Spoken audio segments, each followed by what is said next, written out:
Hai, masih bersama saya Mr. Z bicara. Tentu saja bicara tentang kebenaran berdasarkan fakta, data, dan realita.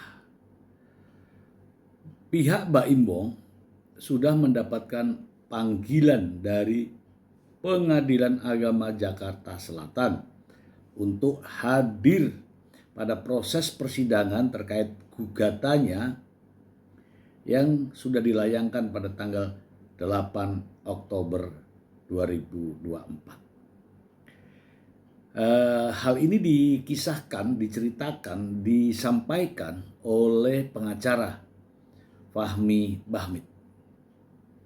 Bagaimana sikap dan kesiapan pengacara terkait dengan gugatan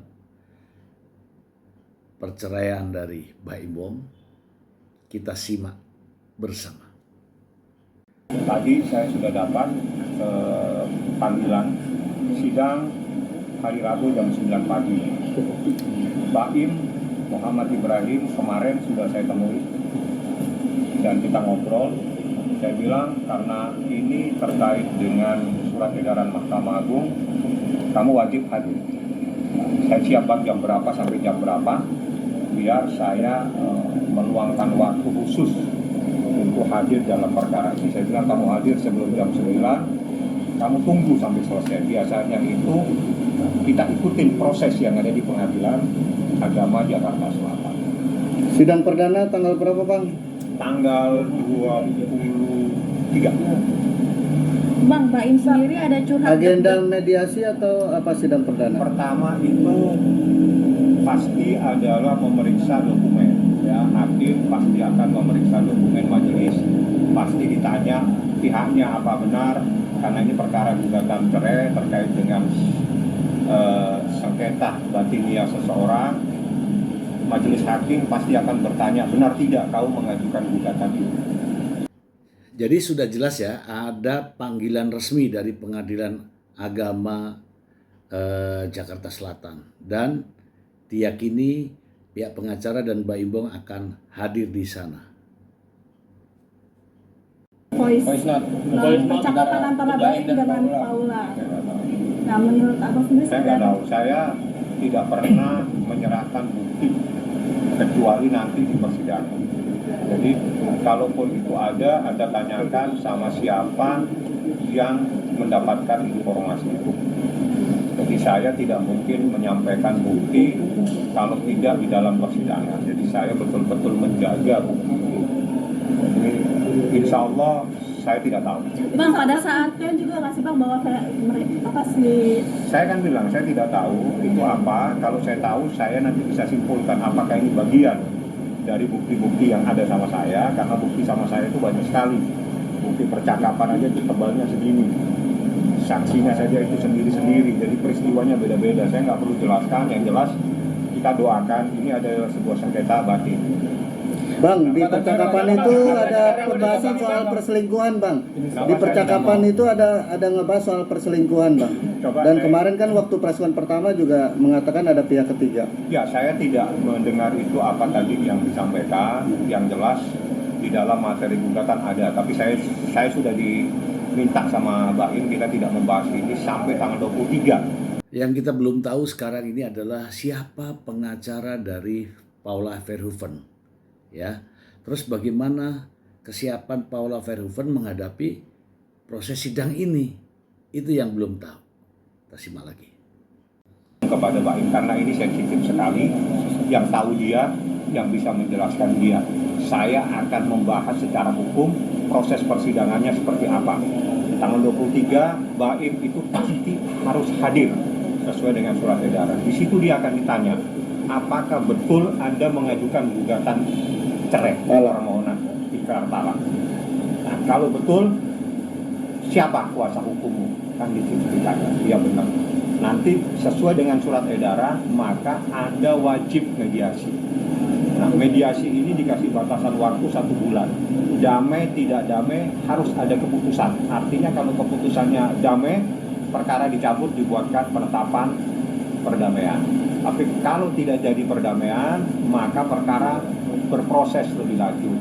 Artinya saya harus menyiapkan dokumen-dokumen, menyiapkan saksi untuk proses lebih lanjut seperti itu. Bang, Ya, seperti biasa ya dalam proses persidangan, sepertinya kalau di hari pertama itu akan melakukan pemeriksaan dokumen, termasuk pemeriksaan gugatan, kemudian membenarkan, kemudian diajukan bukti-bukti terkait dengan gugatan, dan proses berikutnya akan mengundang saksi-saksi. Ya seperti sidang pada umumnya, gitu ya. nah gimana Bang? Saya tidak mendengar itu, saya tidak bisa menyampaikan apapun. Yang jelas berdasarkan dokumen yang saya sampaikan ke pengadilan, dia sudah menjatuhkan talak. Iya. Abang kan kemarin bertemu dengan Mbak Im, terus apa reaksi Mbak Im ketika mengetahui bahwa voice tersebut sudah tersebar luas? Saya belum sampai membahas, karena saya membahas yang lain. Jadi kemarin itu saya membahas dokumen-dokumen yang ini saya perlu. Dan ada beberapa dokumen sama tim dia, namanya tim. Berdasarkan timnya dia itulah saya berkomunikasi. Saya membutuhkan dokumen-dokumen ini, saya membutuhkan saksi-saksi. Jadi persiapan untuk tanggal 23. Yang jelas saya minta Mbak Im hadir, dan dia bilang saya siap Bang, saya siapkan waktu saya untuk hadir. Itu saja yang terpenting. Dari proses yang lain, mohon maaf, saya tidak mau mendahului proses di persidangan. Anda ikutin saja tanggal 23, apakah nanti terucap siapa dan bagaimana. Ya. Nah, nanti ada waktu yang diberikan kepada tergugat maupun penggugat. Waktunya itu kurang lebih ya, kalau nggak salah ini 1 bulan. Apakah bisa damai atau tidak, gitu. Apakah bisa diselesaikan secara mandiri atau tidak. Kalau tidak ya akan diproses persidangannya. Abang sendiri Saya harus buka dokumen. Dokumennya harus saya buka. Jadi saya tidak tahu inisial, tidak ada inisial di dalam gugatan saya. Bang, di percakapan itu kan disinggung soal keuangan ya, dan Abang juga sempat beberapa waktu lalu ngebahas soal keuangan. Nah, menanggapinya seperti apa Bang? Adanya Kalau itu keuangan. disampaikan, saya pikir sebagaimana yang diamanatkan kepada saya, dia menyampaikan dokumen data-data. Memang ada sirkulasi tiap bulan itu 100 lebih, 200 lebih, ada sampai hampir 400 juta setiap bulan untuk keperluan akumulasi. Jadi ada keperluannya dia, ada rumah dan seterusnya. Jadi itu yang disampaikan, tapi saya minta bukti transfer dan dia serahkan. Jadi saya tidak mau rekapitulasi. Kalau rekapitulasi kan kita yang buat sendiri. Saya minta bukti transfer. Jadi rekapnya ini tanggal berapa, transfernya apa, mana bukti transfernya. Oke, begitu saya lihat cocok, dokumen saya simpan. Ya, yang jadi tanda tanya itu siapa pengacara dari Paula Verhoeven? Itu siapa kira-kira? Nggak tahu. Diduga mentransfer sejumlah uang kepada si laki-laki N ini Bang. Dan Mbak Im mengetahui itu Mbak Im? Saya nggak tahu, coba nanti ada Mbak Im tanyakan. Saya nggak sampai sejauh itu. Jadi gugatan saya itu ada aturan di dalam Undang-Undang Peradilan Agama maupun kompilasi itu, termasuk juga surat edaran bagaimana proses penyelesaian sengketa perceraian. Jadi ada syarat-syaratnya, adanya perselisihan yang terus-menerus, ada mungkin kalau memang bagiannya itu ada diatur. Jadi hal-hal yang lain itu saya tidak melihat ada aturan untuk menyampaikan hal-hal tersebut. Yang jelas kalau memang terjadi perselisihan terus-menerus dan terjadi pisah tempat tinggal, itu bagian alasan untuk mengajukan permohonan perceraian. Jadi ada syaratnya, ada batasannya. Jadi tidak serta-merta, tidak semua bisa mengajukan permohonan cerai.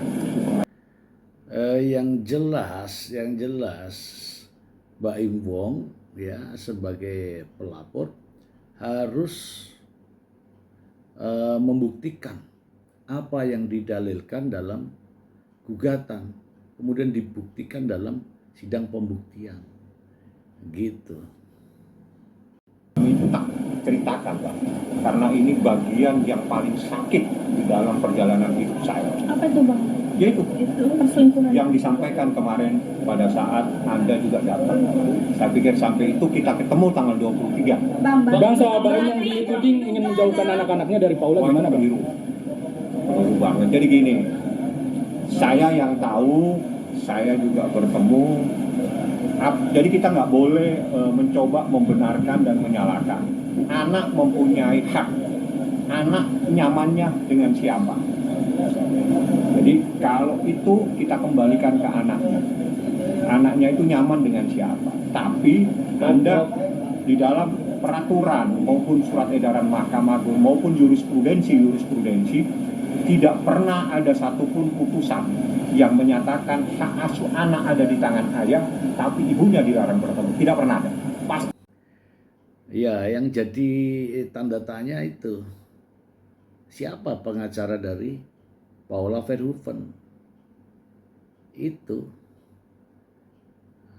siapa kira-kira? Nggak tahu. Kan proses pendidikannya, proses perawatannya dan sebagainya itu ada di salah satu, karena orang sudah bercerai, anak ini harus ada kepastian ada di mana. Tidak mungkin dikasih ngambang ke sana kemari, kasihan anaknya. Makanya dibuatkan keputusan hadona, hak pemeliharaan, hak perawatan ada kepada salah satu pihak. Nah, di dalam salah satu pihak, katakanlah pihak A, ada kalimatnya tidak boleh menghalang-halangi si B untuk memberikan kasih sayang. Jadi hadona diberikan dengan memberikan akses seluas-luasnya kepada salah satu pihak yang tidak mendapatkan. Itu surat edaran Mahkamah Agung dan itu jurisprudensi, artinya itu mustahil ada hal-hal yang akan membatasi, dan saya pun tidak mungkin membenarkan karena saya tahu itu. Kemungkinan ya banyak saksi ya yang diajukan oleh siapa namanya Baim Wong, karena di situ melibatkan karyawan, melibatkan CCTV, melibatkan percakapan, melibatkan ini, jelas ada orang-orang yang diminta Baim Wong untuk bersedia menjadi saksi. Itu berdasarkan hasil mereka ketemu, dan sekarang kan ada, jadi Anda datang aja, Anda lihat itu anak-anak ada di mana. Anda kan rumahnya kan terbuka, silakan Anda. Jadi sekarang bukan zamannya lagi memaksa, anak itu punya hak. Kalau anak ingin di mana ya kita perjuangkan kemauannya. Bang, dugaan nih Bang, masalah dugaan sendiri nih Bang, dugaannya adalah karyawan dari Baim itu gimana Bang? Tidak ada harta gono gini. Itu tanggal 23 materinya.